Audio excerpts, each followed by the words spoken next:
ഓം ശാന്തി. 888 എന്ന നമ്പർ പതിവായി കാണാൻ തുടങ്ങുന്നുവെങ്കിൽ ഒരു കാര്യം മനസ്സിലാക്കണം. ഏതോ കാര്യത്തെക്കുറിച്ച് വളരെ വേഗം തീർക്കേണ്ടതിൻ്റെ വ്യഗ്രതയിൽ നിങ്ങൾ ടെൻഷൻ അടിച്ചുകൊണ്ടിരിക്കുകയാണ്. അതൊന്ന് സ്ലോ ഡൗൺ ചെയ്യണം എന്ന് പറയുകയാണ്. ഓട്ടത്തിൻ്റെ സ്പീഡ് കുറച്ച് കുറയ്ക്കൂ.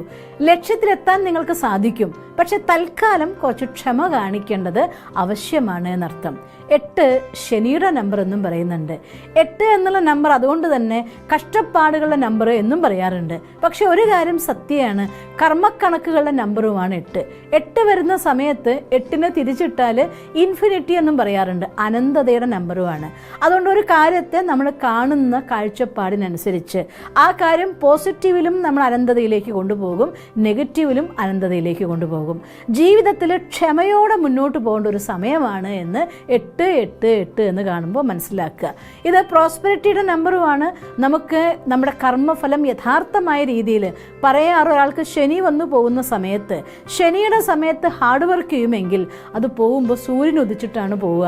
അവരുടെ ലൈഫിൽ എല്ലാ സൗഭാഗ്യങ്ങളും അവസാനിക്കാത്ത സൗഭാഗ്യം കൊണ്ടുവരുന്ന പറയുന്നത്. അപ്പോൾ കുറച്ച് ക്ഷമയോടുകൂടി എന്തെങ്കിലും റിസ്ക് വന്നാലും അതിനെ വിഷമിക്കാതെ, മനസ്സിനെ നിരാശപ്പെടുത്താതെ, ഈശ്വരീയമായിട്ടുള്ള സ്മൃതിയോടെ ചിട്ടയായ ജീവിതത്തോടെ മുന്നോട്ട് കൊണ്ടുപോവുകയാണെങ്കിൽ ജീവിതത്തിൽ സൂര്യൻ ഉദിക്കാൻ പോകുകയാണ് എന്നതിൻ്റെ സൂചനയായിട്ട്, അനന്ത സന്തോഷത്തിൻ്റെ സൂചന തൽക്കാലം ക്ഷമയോടെ ഹാൻഡിൽ ചെയ്യണമെന്ന് പറയാൻ വരികയാണ് 888.